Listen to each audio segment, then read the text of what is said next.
Lives of the Saints by Father Alban Butler, September 10th, Saint Pulcheria, Virgin and Empress A.D. 453.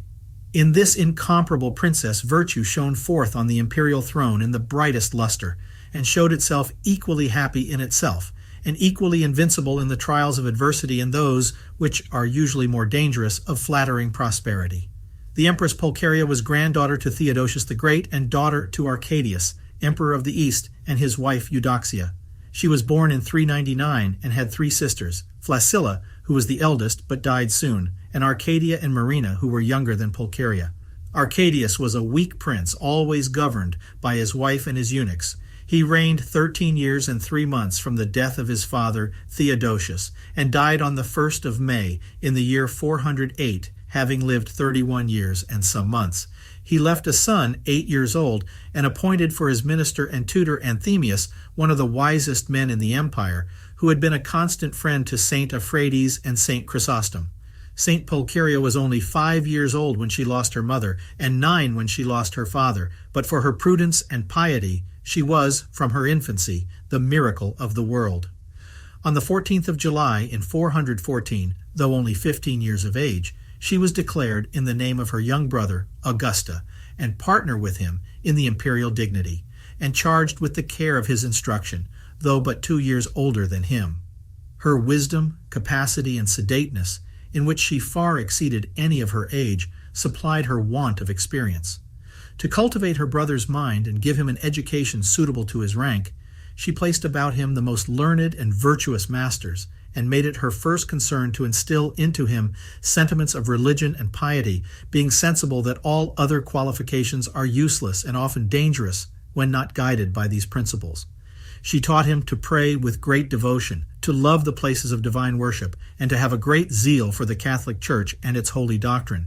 Whatever was valuable in that prince was, under God, owing to Pulcaria, and if she did not make him greater, all agree that nothing was wanting on her side. She also took care of the education of her 2 surviving sisters, who, to the end of their lives, endeavored to tread in her steps.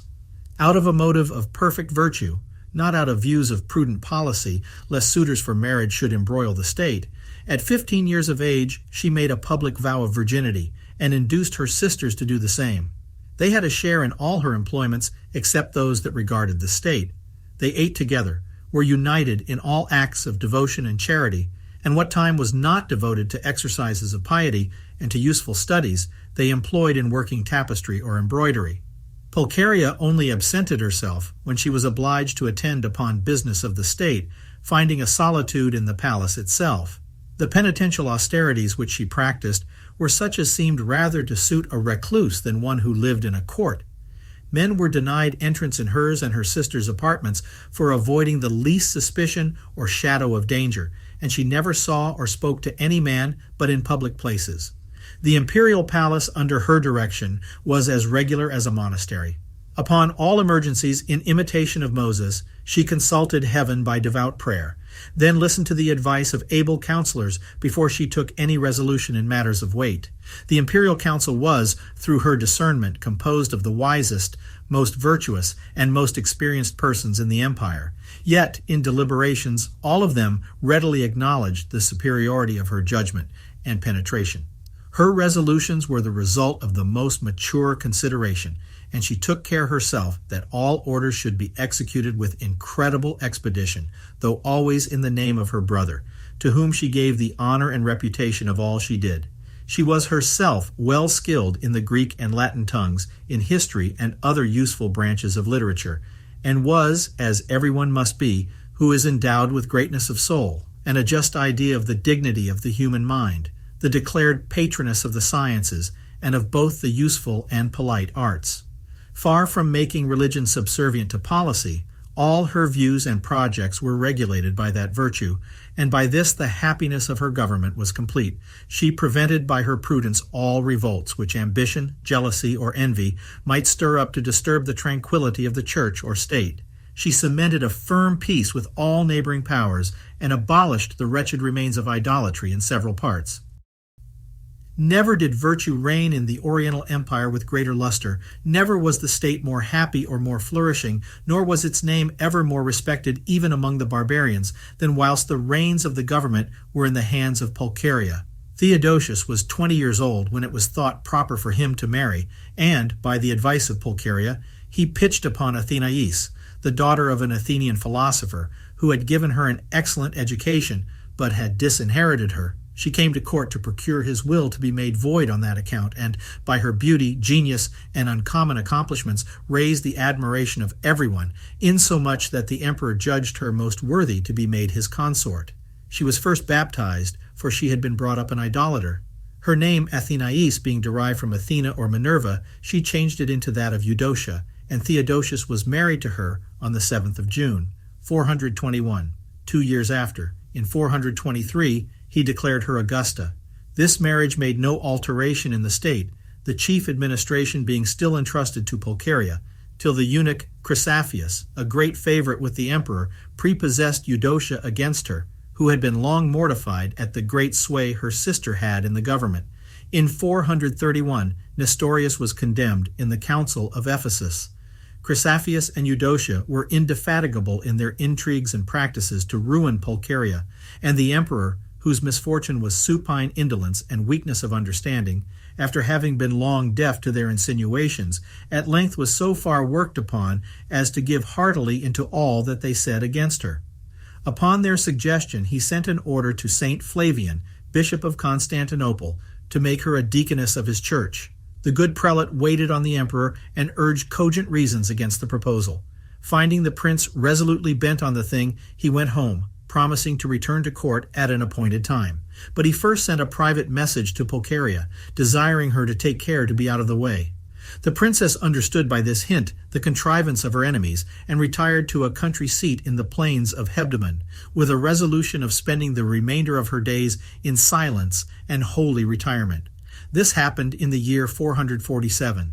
The consequences of this removal were most unhappy, both to the emperor and to the state and church. For the eunuch and empress, out of revenge, persecute Saint Flavian, patronized Eutyches, the heresiarch, whom he had condemned, and supported Dioscorus and other Eutychians in the most outrageous acts of fury and violence in the Latrocinal of Ephesus in 449.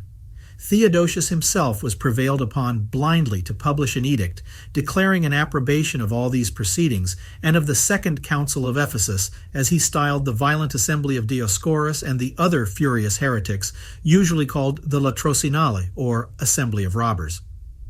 Pulcaria looked upon her retreat as a favor of heaven, and in it she consecrated all her time to God in prayer, contemplation, and the exercise of good works. She made no complaints of her brother's ingratitude, of the Empress who owed everything to her, or of their unjust ministers. Her desire was both to forget the world and to be forgotten by it, esteeming herself most happy in having no other business on her hands than that of conversing with God and meditating on divine truths. Nothing could have drawn her from the pleasure she enjoyed in this sweet solitude but the dangers which threatened the church and state, and compassion for her brother, whose credulity was so basely abused. Seeing at length impiety and malice carried to the highest pitch, and pressed by the letters of the holy Pope St. Leo, she boldly went to court, and having procured admittance, spoke in such a manner to the emperor that upon the spot he opened his eyes, saw the brink of the precipice to which he had been pushed by designing persons, disgraced Chrysaphius, banished him into an island, and caused him there to be put to death. The emperor was thus happily disabused of his errors a little before his death, which happened on the 29th of July in the year 450, the 49th of his age and 41st of his reign. His widow Eudoxia retired into Palestine, where she ended her days. Saint Pulcheria, by the death of her brother, remained mistress of the Eastern Empire. To strengthen her authority, she chose a partner in the throne, who was an excellent general, a wise statesman, very zealous for the Catholic faith, exceeding virtuous, and particularly charitable to the poor. His name was Marcian. He was a native of Illyricum, and a widower. By a former marriage, he had a daughter named Euphemia, who married Anthemius, afterward Emperor of the West. Pulcaria, judging it might be of great advantage to the state, and enhance Marcian's credit and authority, proposed to marry him on condition that she should be at full liberty to preserve her vow of virginity. Marcian readily embraced the proposal, and these two great souls governed together like two friends who had in all things the same views and sentiments, which all centered in the advancement of religion, piety, and the public weal. They received favorably, and with great joy, 4 legates sent by Saint Leo the Great to Constantinople, and their zeal for the Catholic faith deserved the highest commendations of that pope and of the General Council of Chalcedon, which, under their protection, condemned the Eutychian heresy in 451. They did their utmost to have the decrees of this synod executed over all the East, but met with great difficulties in Egypt and Palestine from the obstinacy of the Eutychians in those parts. Saint Pulcheria wrote herself 2 letters, one to certain monks, another to an abbess of nuns in Palestine, to convince them that the Council of Chalcedon did not revive Nestorianism, but condemned that error together with the opposite heresy of Eutyches. This great empress built many churches, and among these 3 in honor of the Blessed Virgin, namely that of Blagerna, that of Chalcopratum, and that of Hodagus. In this last she placed a famous picture of the Blessed Virgin, which the Empress Eudoxia had sent her from Jerusalem as the work of St. Luke the Evangelist. Historians assure us that volumes would be required to sum up all the churches, monasteries, and especially the hospitals which St. Pulcheria founded and richly endowed. After dispatching public affairs, her whole employment was to pray, read good books, and visit and serve the poor with her own hands. Sozomen relates that she was admonished by several visions to procure a solemn translation to be made of a considerable part of the relics of the 40 martyrs, which she enclosed in a rich shrine. That historian, who was an eyewitness to this ceremony, makes mention of the extraordinary devotion with which the people applied cloths and handkerchiefs to those relics. This good empress, having been all her life the protectress of the church and the tender mother of the poor, she at her death gave to these latter, by her will, all her goods or private estates, which were very considerable in different parts of the empire. If we consider her great actions and heroic virtues, we shall be persuaded that the great commendations which St. Proclus in his panegyric on her, St. Leo, and the General Council of Chalcedon bestowed on this empress were so far from being compliments or strains of eloquence as to fall far short of her extraordinary merit, which no words can sufficiently celebrate.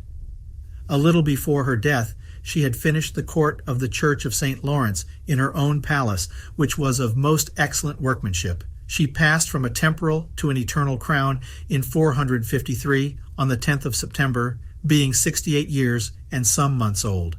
Marcian punctually executed her will in favor of the poor, and being enriched with the treasure of his devotion, almost boundless charities and good works, followed her to immortal bliss on the 26th of January, 457, aged 65 years, having reigned 6.5.